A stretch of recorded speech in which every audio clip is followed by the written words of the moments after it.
Hello and welcome to On the Same Page, a podcast in which two mates separated by oceans and hemispheres talk about books and catch each other up on life between the lines. Unfortunately, we can't get together in person, but through this podcast we hope to get on the same page.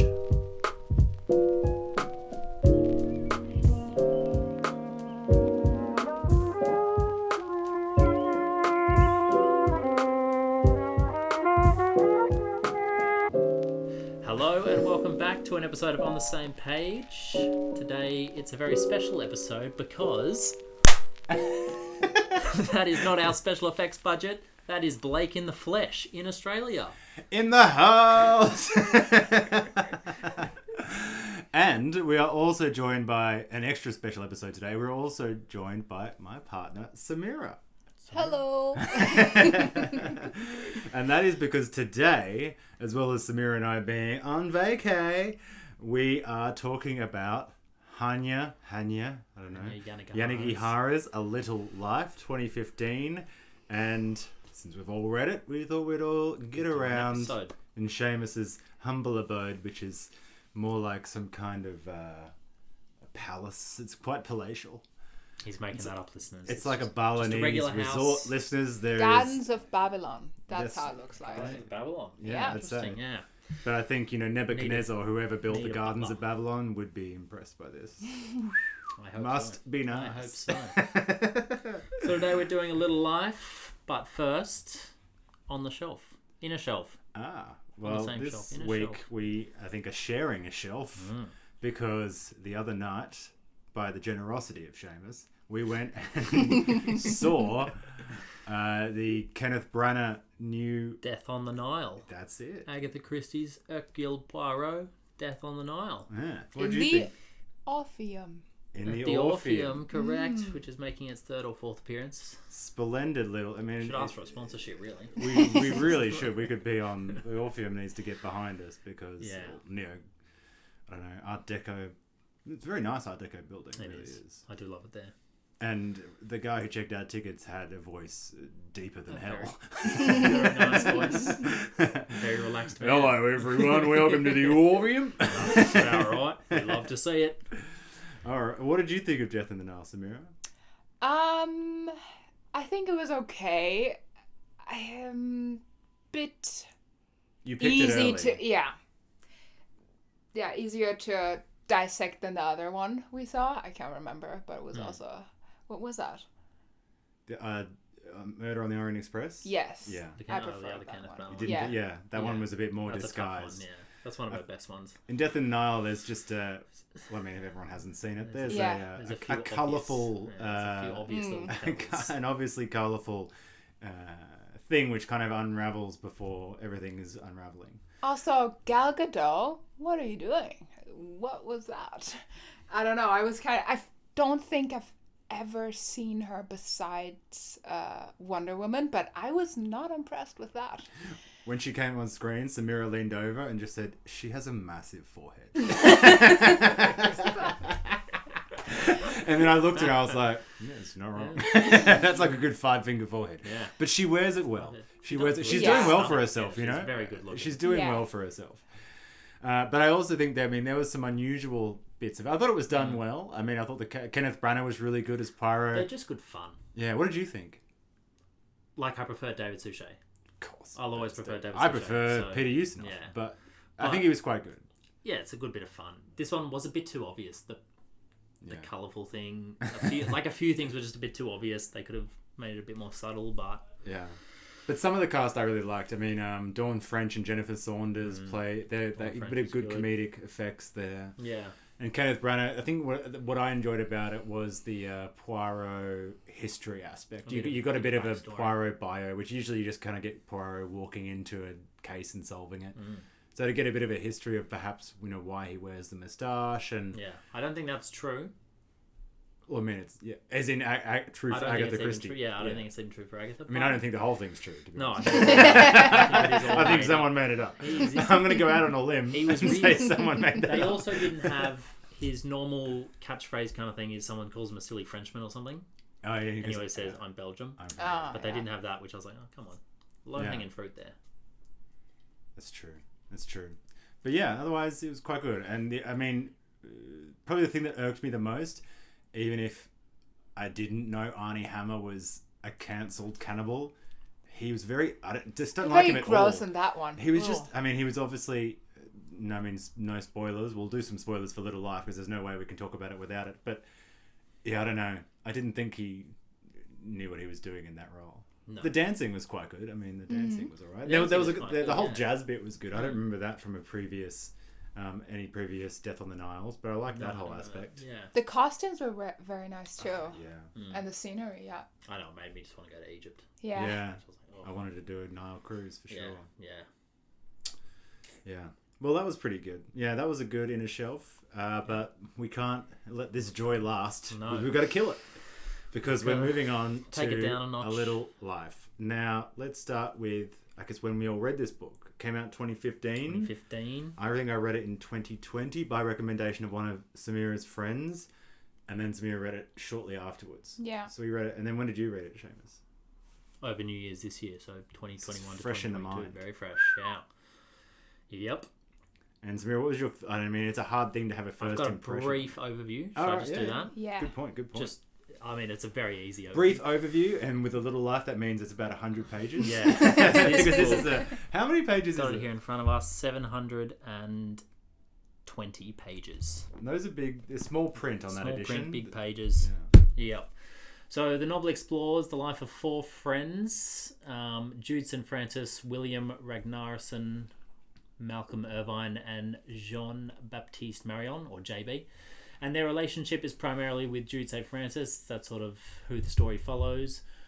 And how, basically, it's just how they move through life. The novel is structured chronologically with flashbacks interspersed that reveal some of the backstory that gets drip-fed to the reader. But that is essentially the entire story, just their life. A little life. So, what do you think? Should I do my one word?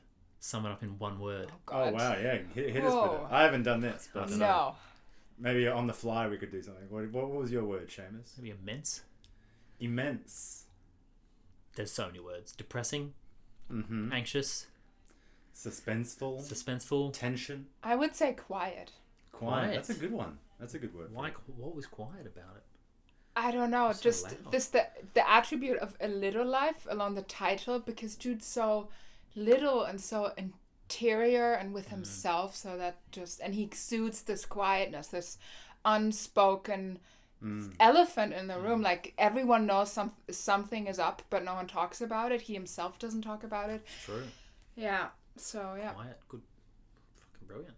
And I think also, I mean, that's a big part of it as well, because I mean, it's on the surface, it's like a classic New York novel of four guys, and I mean, parts of it are really naturalistic and realistic in terms of how it's produced, but then when you look at it a bit deeper, even the New York that's presented is quite ambiguous. It's just kind of a steel forest of a city. It's not really, there's only one or two proper names that are ever used, and you don't really follow much of their lives per se. I think most of it's kind of like an Agatha Christie whodunit. Most of the book you're wondering what happened to Jude. Yeah. Because everyone's tiptoeing around this event in his past, which was, I think, maybe variously described, or at least described once as a car accident.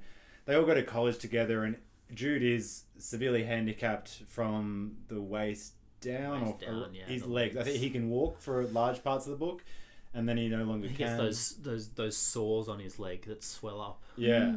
So he's then quite he was also disabled. run over. Yeah. Spoilers. There will be spoilers. There will be spoilers. So if you haven't, take his 700-page break and go and read the book and then come back. But yeah, so it's kind of like a whodunit for a large bit, and it's just a bunch of friends everyone avoiding, like Samira said, the elephant in the room, and everyone wondering what that is. And that's kind of what keeps you reading, because I think, as everyone can attest, the book is misery filled, and at least I didn't know reading it why I was still reading it as it went on. It's tough. And I think it's a book which probably couldn't have been written before TV series existed, because there's some way that she keeps you going, as if you've invested so much time in this, you can't stop it. Yep. And you kind of just have to get to the end, even though it's depressing and annoying and really repetitive at times. But something keeps you locked in. But you also just want to know what happens to him. I mean, there's kind of you're longing for this happy ending, and you're not gonna get it. Yeah. I think the ending obviously is depressing, but I thought it was quite nice. I couldn't see it ending any other way. Right. So I was quite relieved when I got to the end, really. Because it is tough. I mean, what do you think of the title? Because it's a pretty simple title off the bat. Mm-hmm. It's also, I mean, I think, I can't remember exactly how it's at least mentioned twice in the book. And the first time it's mentioned when she uses the words "a little life," it's really anticlimactic from memory. It's referring to something which you wouldn't expect it to be. Really?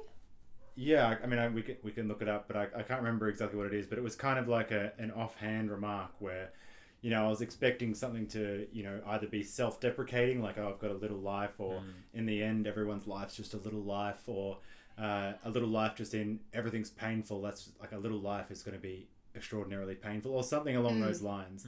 And the first time I remember it being introduced, I was like, oh, that's just kind of like a throwaway line. And then there's a second time later, which she really kind of like puts the foot down and gives you a proper, because it's quite an ambiguous, great title in that way.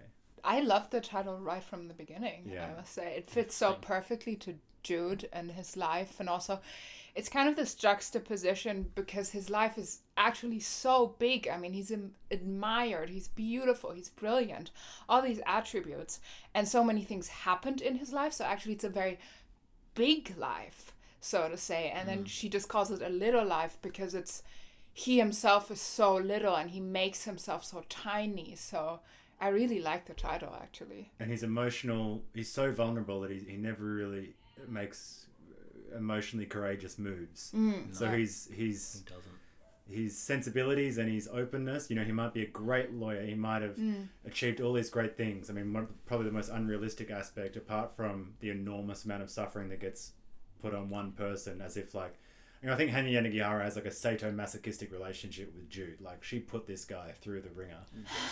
And but at the same time, she does in all her books. Right. Okay. The first one. This is the only Yanigihara I've read. So you also read People in the Trees. All the People in the Trees, and that was a different kind of dark in that it's American or English people go to the bush or the jungle looking for a tribe, and they get there, and the tribe, when the boys are 13 or 12 or something and they're becoming men, the elders rape the boys. But because it's socially acceptable, is it rape? Because these jungle people spend their whole lives thinking that this is just a part of life. As an outsider, to us it's rape, but to them it's a part of life. And so you're thrown into this like, oh shit, is it rape? Is it not rape? Can we force our lives upon other lives? But then she, you know, takes it another step further and then has one of the Americans start raping the boys because they're used to it, and he's a pedophile. Oh, okay. So it's I don't know, she just... What's with her and boys? Yeah. What's going boys on and there? rape. Well, that's also the thing. There's almost no women in this book. There's Harold's wife. Otherwise, there's basically no women. It's Anna all the men. social worker. Anna the social worker. But they're very peripheral. Julia, yeah.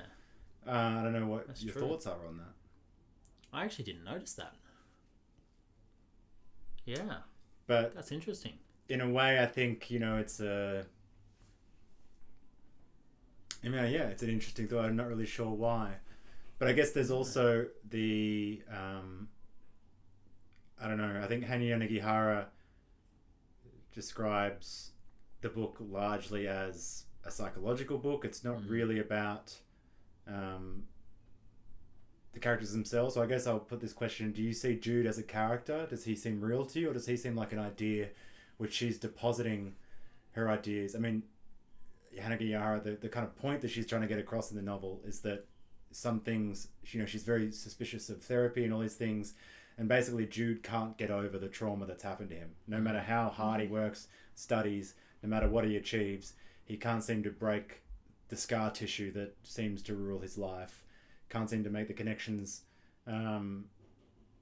palpable that he has, you know, great friends. 4 guys who go to New York. Classic New York novel in the sense that it's about collective ambition. Everyone's going to New York in order to reinvent themselves. And all of them. JB becomes a great painter. Malcolm becomes a good architect. Willem becomes a famous actor. And Jude becomes a great lawyer. They all sort of achieve success. They all achieve success. And yet, at the same time, Jude just kind of seems like a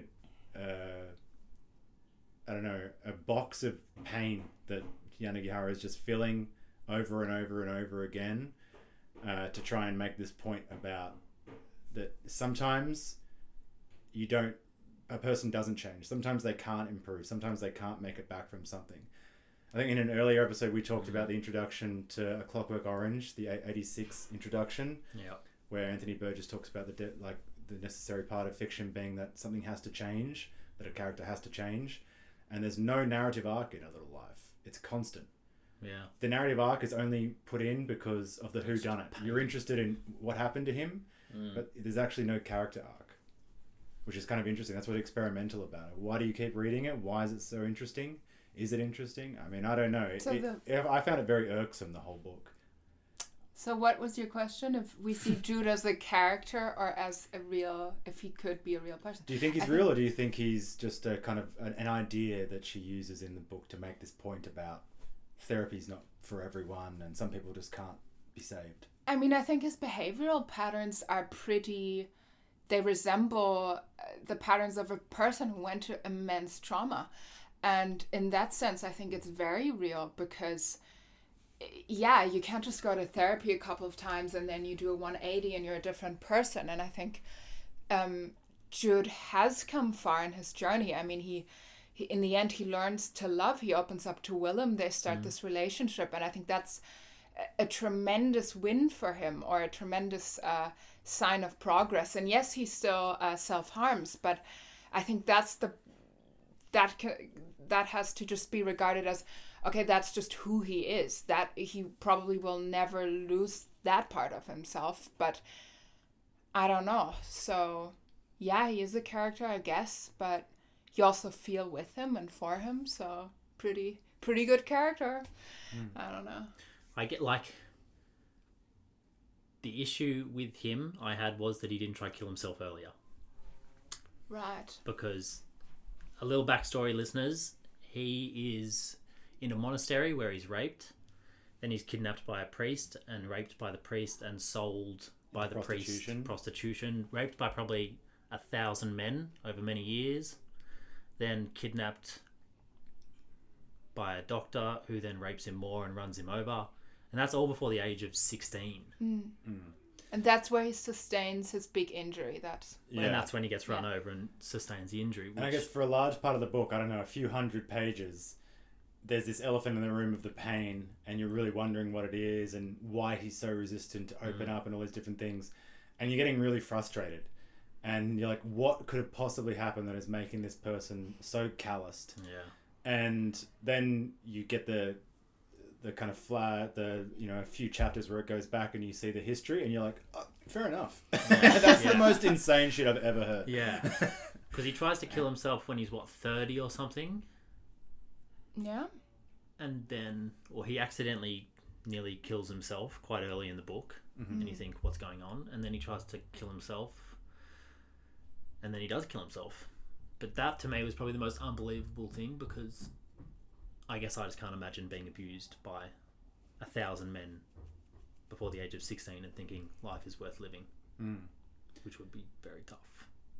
And I think there's there's a certain logic which he inculcates from all these experiences, and no one can penetrate that logic. Or there's a doctor. He basically has a personal physician, who is Andy. Yeah, unconquerably patient for years on end, treats all of his leg dysmorphia and all these kind of things with aplomb, and tries to trick him and help him at different times into counselling and all different things. And Jude's always resistant. And Andy becomes a part of the friend group and tries to get the friends to help him in different ways. But nothing can seem to deviate Jude from his sense of logic, which is that kind of Jonathan Swift thing of you can't reason someone out of something they haven't been reasoned into. He's kind of locked into this thinking of an emotional abuse. Yeah, I mean, he can't he's so haunted by this past that his choice of self-harm is typically the razor, and he cuts himself open hundreds of times throughout the book, basically. And I think his logic is that if he can make the pain physical, then it's not as... And if he can control it. Yeah, then it's not as immense as this massive ghost that exists in him that he can't face, which is his past.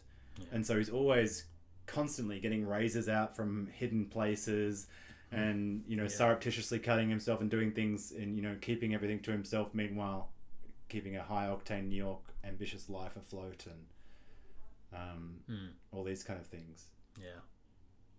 That's also a bit unbelievable. Like, they all achieved some kind of success. But, I mean, it's a book. Yeah, major success. But it is a book and some character, obviously. But, what should I... Oh. So I love the title. I mean, what did you think of the length? The length of the novel. 720 pages.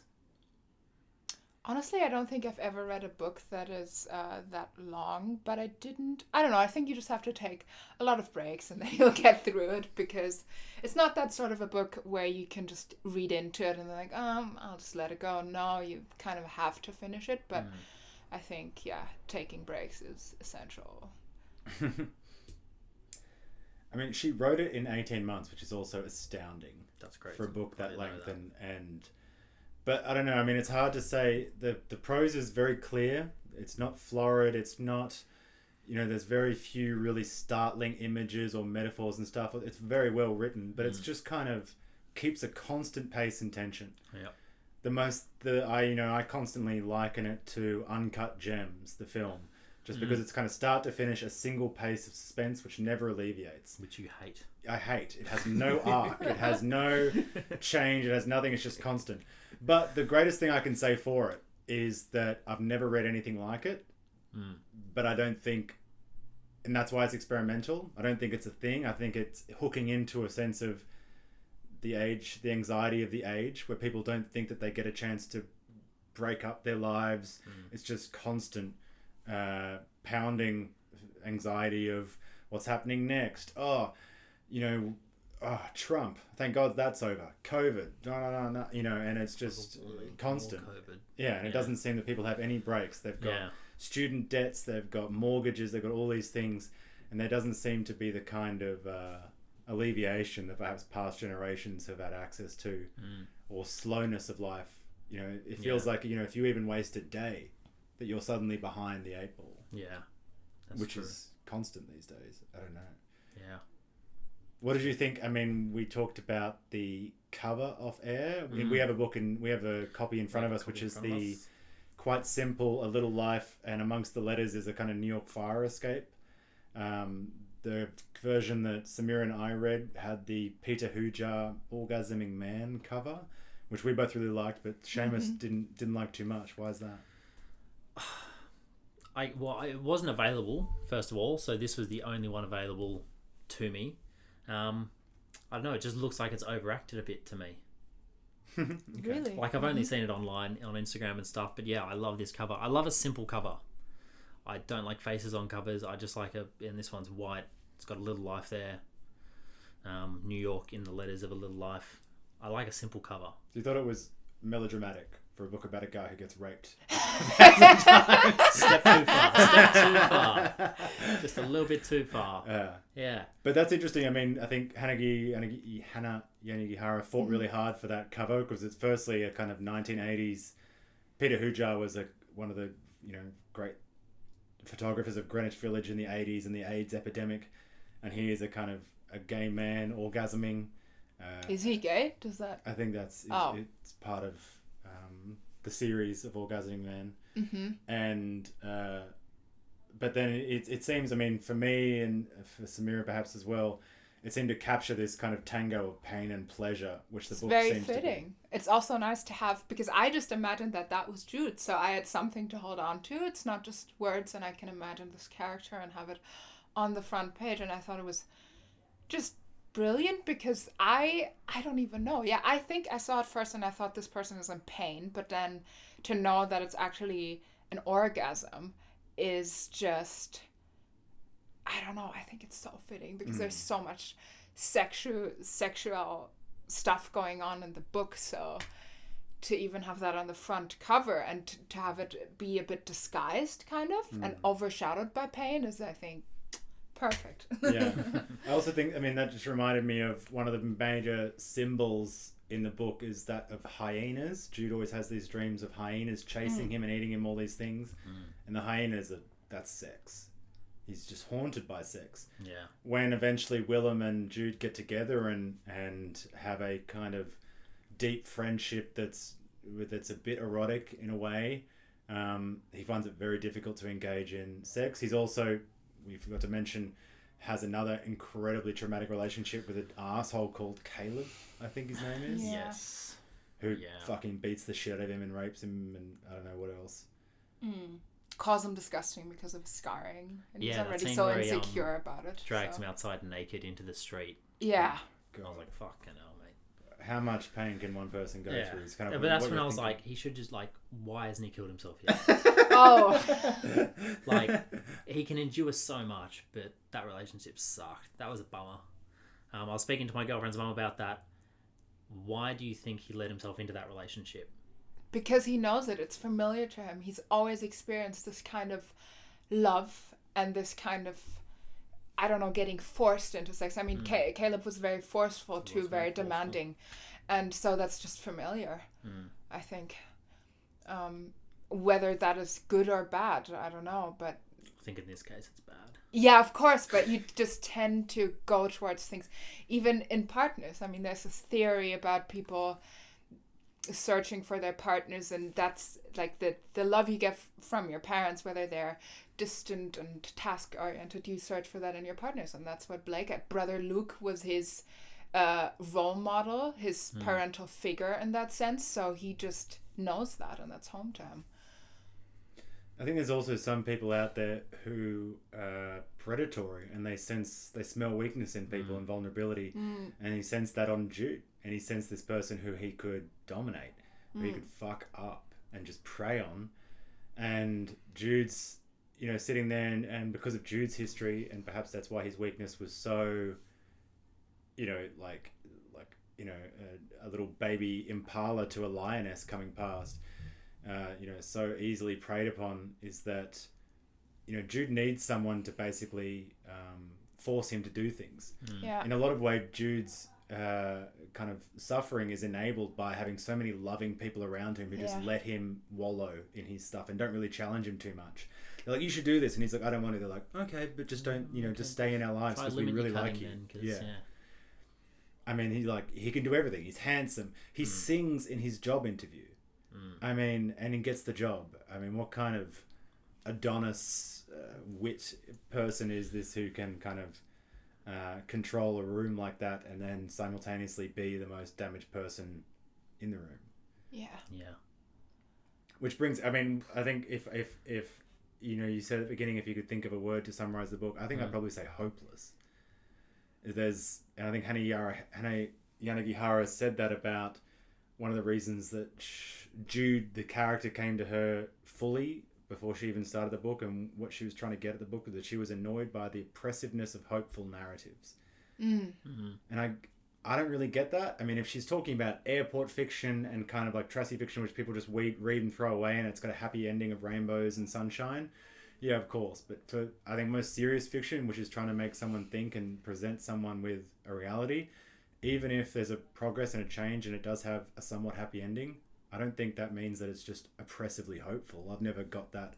I can't think of a book which I've thought of as oppressively hopeful.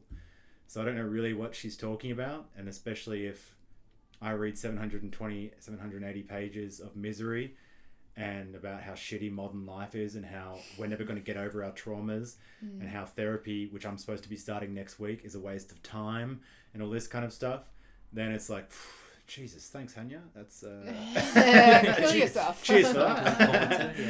And Seamus is like, fuck, I don't know why you're not dead already. Oh God. No. But do you think it's hopeless? Did you feel hope? I mean, I certainly felt a sense of hopelessness at the end. Not just the end, throughout the whole thing. I think him allowing himself to get close to Willem was hopeful. That I think that was the biggest step for him already, and so I didn't think it was hopeless. Yes, for long stretches of the book, you were like, "Oh my god, shit," but no. So I got my vindication out of that. So I was like, okay, yeah, probably Willem's gonna die now, but I don't know. I think that was a really big step.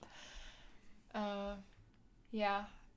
I guess it just also speaks to, what did she say in the interview, that everyone just expects happiness, but happiness is such a blank term. What is happiness? Happiness can be, I want to be recognized by other people. I want to be understood. I want to be allowed to be myself. It's not just, I want to wake up with a smile on my face. I think that's not what happiness is to people. That would be like saying, yeah, my favorite color is white. I don't know. So I think she also just wanted to get at that they just seem so happy on the outside. Or Jude seems to have the perfect life on the outside, but he's truly not happy, of course, because of all the trauma. But people would just be, from the outside, you would think, why aren't you happy? And that it's not, and also that happiness is not a continuous state of mind. It's a very fleeting thing. Because at times, like very little times for Jude, but he was happy, or as happy as he could be. And yeah, I think that was also a thing she was getting at, probably. That's interesting as well with the Willem and Jude relationship, which kind of arranges itself towards the latter part of the book. And I think, from memory, none of the relationships of any of the four work. Even Malcolm, I think, is a bit unhappy in his relationships. Willem becomes a Hollywood star and has, he's kind of a Nordic blonde bombshell of a guy, has all the attention, but he's never happy with his girlfriends. JB, I think, has all sorts of issues. Meth addict. He gets a bit drug addicted for a while, and he has some he has some jealousy of Jude for a while, and that comes out in ugly ways. He kind of finds his fame by doing really photorealistic images of the boys, I think, from memory, and then he kind of launches an artistic career. But I think what I really was cool about Yanagihara was that she eventually she tried to, I think, reclaim friendship and friends as a thing, as in, friends with Facebook and with work and how we're all living these days. It's such an innovated term. It's kind of like a business term now. Like, you say friend for like basically anyone. Like in Australia, it's basically the equivalent of mate now, where friendship should mean something bigger. And for Yanagihara, she's trying to reclaim it and be like, friendship can have the depth of what Willem and Jude have. It can teeter sometimes toward the sexual. It can be attractive in other ways. It can have this enormous forgiveness. It can have pressure. It can have all these different things. And I think that to think about happiness and all this kind of stuff doesn't have to be found in perfect relationships. Doesn't have to be found in the perfect job. Sometimes it can just be a long journey through life with companionship. Even if that companionship isn't the Hollywood romance or, something like that. Which she kind of got, like, in an beautiful actor, Hollywood actor, is in love with him. So again, it's like this, Prince Charming comes over here and picks Jude. But she takes that away from him too. Yeah. Takes that away. Yeah, I was kind of annoyed when that happened. But then I started feeling very sad, because then it's just like 100 pages of depression after that. How did you feel about it? I think something which I did actually like about it was that she obviously did so much research on the professions that each of the guys took up. The legal profession, the film career, the painter and architecture, to the point where when she dipped into those people's lives, or they brought their lives towards Jude so that you got it, I don't know, it seemed she made it really interesting. Yeah, she researched a lot. I thought she captured people very well in this. I've got one particular quote here which stuck out to me, because I do a bit of photography here and there, and it was, at times he missed being part of the pictures himself. He was a whole narrative of his friends' lives, his absence, an enormous missing part, but he enjoyed the godlike role he played. And I think that stuck out to me because I love taking pictures of my friends. It's so much fun, and it's great to see them so happy, but it's their entire lives, and I'm not there. So I was like, she knows what she's talking about. She's capturing it well. Mm-hmm. That's what I felt. So they were believable in that sense, in that they felt believable. They felt relatable. Yeah. But obviously then, the top lawyer in New York, top actor in the world, top artist in New York, and a top architect, all best friends. Must be nice. Must be very nice. Is that what you feel? You think when you look at your photos you've taken, you feel as if you're an outsider looking in? Or do you feel that do you just believe in the frame of the photo and that it's a good image? Or? Maybe not an outsider. I feel like I've got a more personal view of the person, but obviously I don't appear in any of the pictures. So I guess I am an outsider in that sense, but I know that I took the picture. So that's always nice when your friends are putting up Instagrams and their Facebook profile pictures of pictures you've taken. Mm-hmm. That's always fun. That's always good to see. So yeah. But yeah, and I guess it gives you like a fair bit of power towards the end. Jude has and JB have a bit of JB does a final gallery showing or something like that, and I can't remember what it was. And the kind of major work is a painting of Jude, which Jude's not very happy with, and then I think JB hits on him or tries to get with him. And it's after Willem's died. After Willem has died, and it kind of is a very... Willem telling Jude a story is the name, and I think Jude's smiling really happily. Right. And Willem's off scene telling a story. And then even that gets taken from him because of JB... Then trying to kisses him. Yeah. Like 6 weeks after Willem's died. God, there's so much. Yeah. Malcolm also takes a bit of a back seat. Yeah. You don't get to know him as well. But I think he's also just not that integrated into the friend group because, I don't know, I think wasn't he the first to marry, and he always had this long-term girlfriend, and yeah. I remember his mother was a writer or something, and his father was, I don't know, also a lawyer. Maybe, yeah. Yeah. But he was always concerned about not being black enough or something like that. Mixed race. I think JB was also mixed race, Haitian American. Yeah. And Malcolm didn't feel like he was black enough or something. Yeah, I think Malcolm was quite wealthy.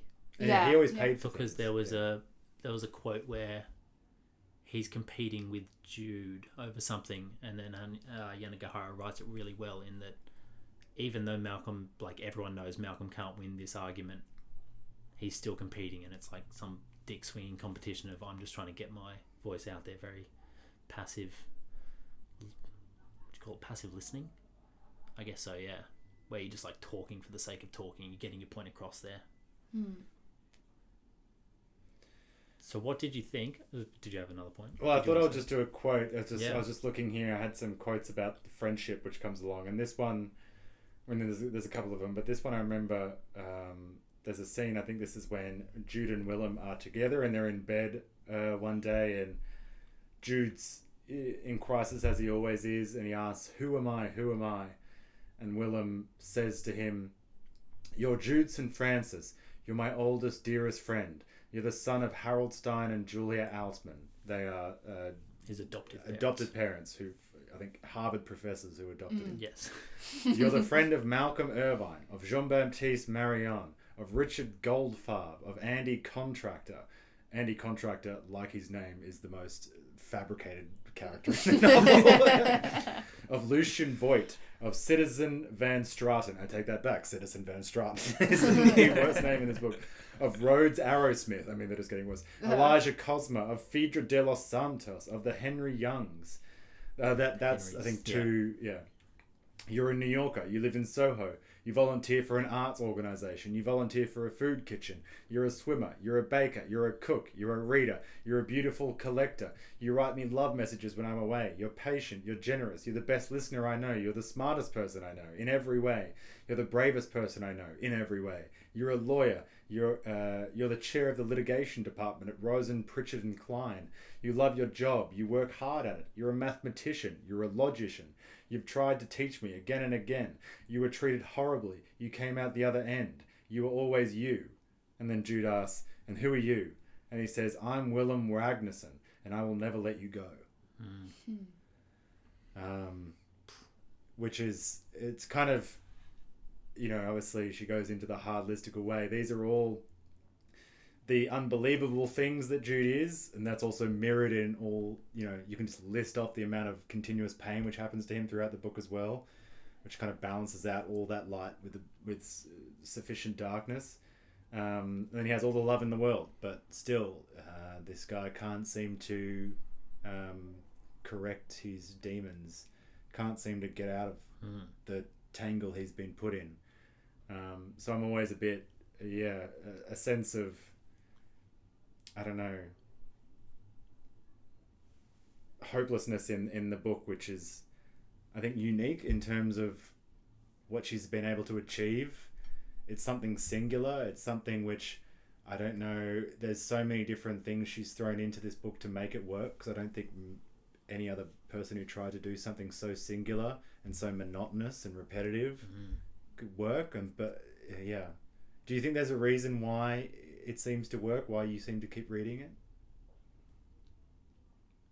Is it because, like Willem, you just don't want to let him go? Yeah, pretty much. Probably. I mean, do you think you get any closure? Sort I've got of. an answer, but I don't know. For me, as I said before, it was just enough that Willem and Jude got together. I was kind of like, okay, at least this. Okay, I'm fine now. Yeah. And I can't really remember the end anymore, so maybe. Well, it ends quite ambiguously. Yeah? He kills himself, and then it just sort of pitters out after that a bit. Does it end on Harold? It ends on Harold, It ends yeah. from Harold. Yeah. And Harold is a Harvard professor who was his like thesis supervisor for Jude, and then he kind of adopts him because he's this amazing, Adopts him when modest he's 30. genius. Yeah. And Did you get any closure from it? No, I don't think so. Not too much. I mean, in the sense that I think in the end he injects himself with an overdose of something. I can't remember. Yeah, he does inject himself. Method of suicide, but Yeah. In his apartment. yeah, that sense of a kind of, in terms of, I mean, it's a suicide whichever way you look at it, but if he had jumped in front of a train, if he had jumped off a bridge, if something else had happened that was a bit more violent, the peaceful suicide, I think, was the minor closure. I think to see him kind of inject and then kind of go off into kind of like a morphine stupor or whatever it was, I can't remember. You don't see him at all. Yeah. You just find out that he's overdosed. The sense that he died peacefully, I think, is the only closure I got. Very quietly, very modest. Well, it happens off screen. Because it's actually revealed that it would have been very painful.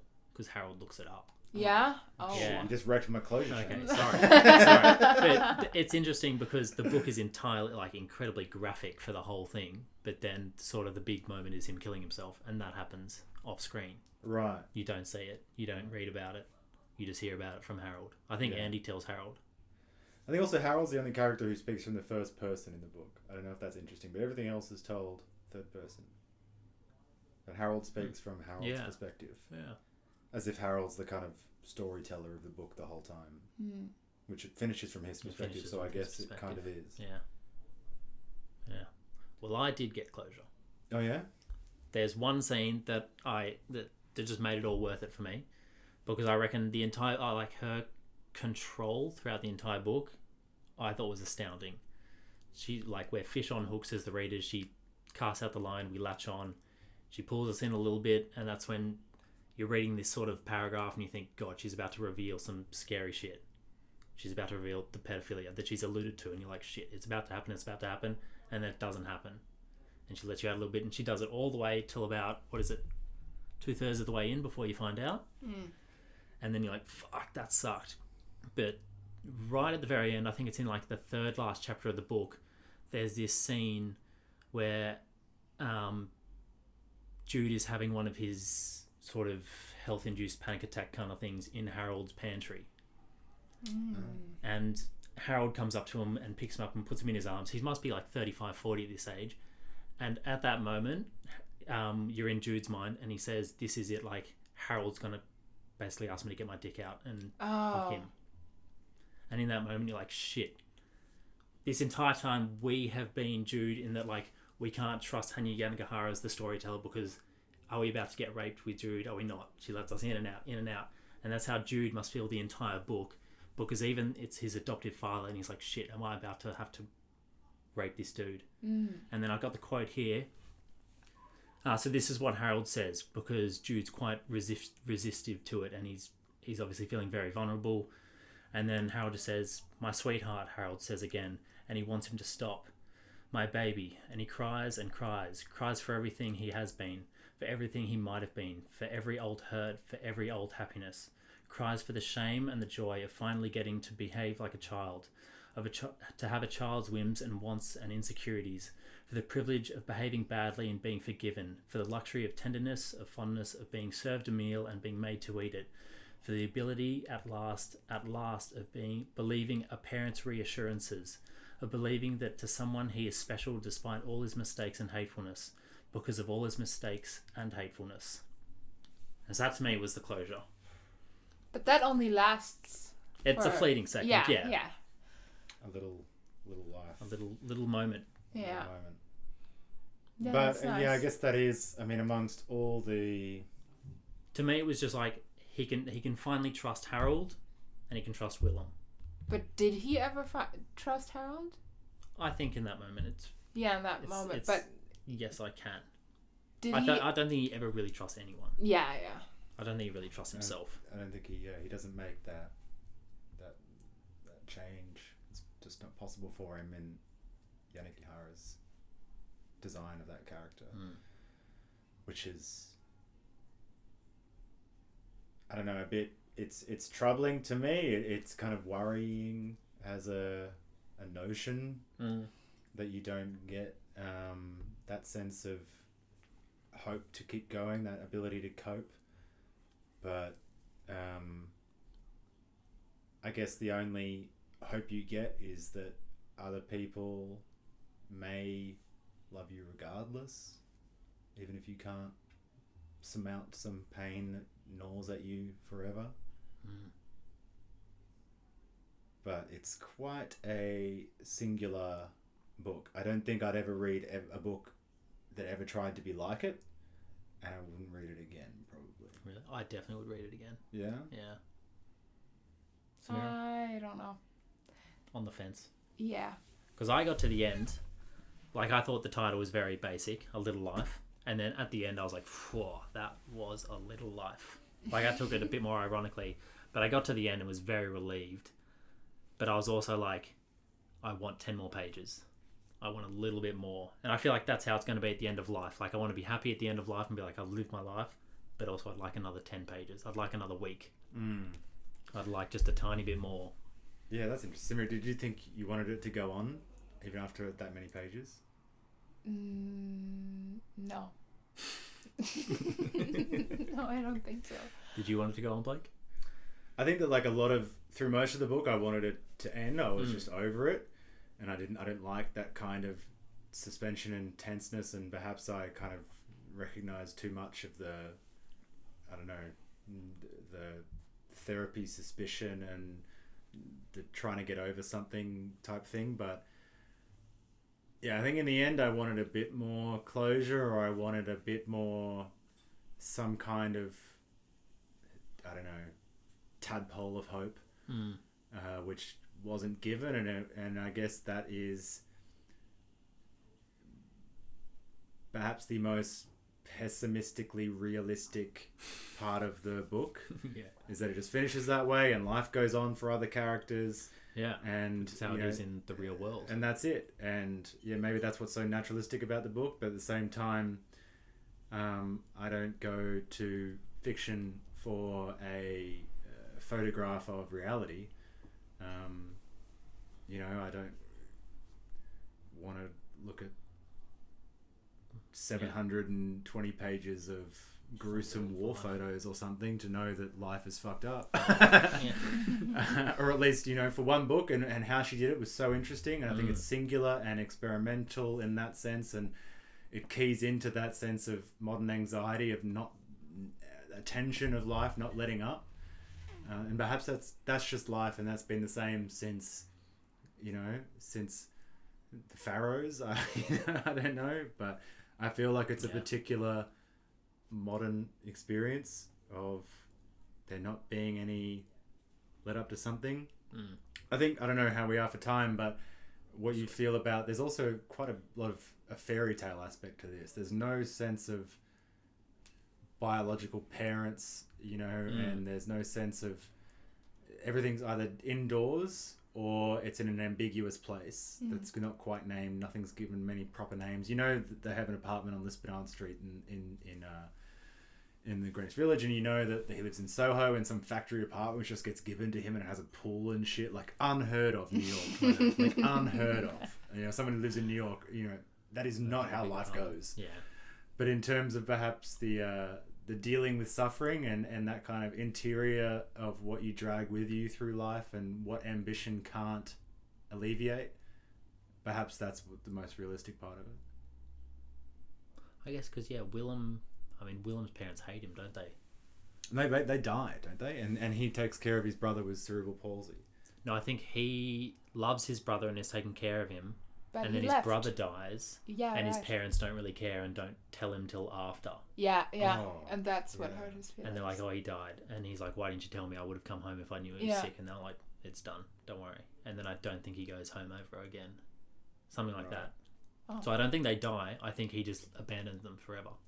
Right. No, I think they do die. They definitely die. Okay. Everyone I'm pretty dies. sure they die. Because he's an orphan. They have an orphan conversation at some point, I think. Which I vaguely remember. Would you read another Yanigihara book, Samira? Yeah, maybe. I wouldn't recommend All the People in the Trees. I thought it was actually quite boring. She's got a new one out now, I think. Paradise. That's just come out. Yeah, intriguing. Yeah. I think that's also quite experimental in that it's 3 parts. I think first part's like the 1800s, the second part's right now, and the third part's like 2100.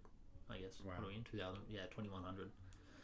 And I think it's a lot bigger than this book in terms of length of pages and page size. So, I don't think I'll be tucking into that anytime soon. That won't be next episode. Maybe next year. But I think, what she does have, and maybe why a book that size wouldn't be daunting from her, and I think it's because she works as a magazine editor and something, pacing and shape of structure, she's in terms of, this A Little Life it seems like a mess when you look back at it, and I guess a life does, but I think it has very serious structures. I think like 3 parts, 3 major sections with 3 parts in, except for the last one which has 2, so it's very separated, and that you can churn through a certain amount and get to a certain point every session that you sit down with it, which I think makes it manageable, makes it chewable. Oh, I loved it. I didn't think it was daunting every time I sat down to read it, apart from the actual story. Yeah, would agree. Nice. So that was A Little Life. That was A Little Life. On to what we've been reading this week, Seamus. This week I started reading Notes from Underground, Notes of the Underground, Fyodor Dostoyevsky. I'm actually listening to it, and I think I might stop because I think I want to read it. All right. I think I want to make notes. There's a lot going on. There is a lot going on. One of these shorter books, and it's pretty compact. Yeah, there is a lot going on, and I think I would like to have a bit of a pencil session on some of the paragraphs. So I think I'll stop it. Sorry, listeners. I think I definitely want to read it. What are you reading, Blake? I'm reading A Gift from Seamus and inspired by Our Inner Shelf, which was And Then There Were None. Oh. One of Agatha Christie's, I think you were telling me, one of her best-selling book and one of the best-selling books of all time. Book. Her most famous book. Yeah. I'm about No Detective. halfway through it.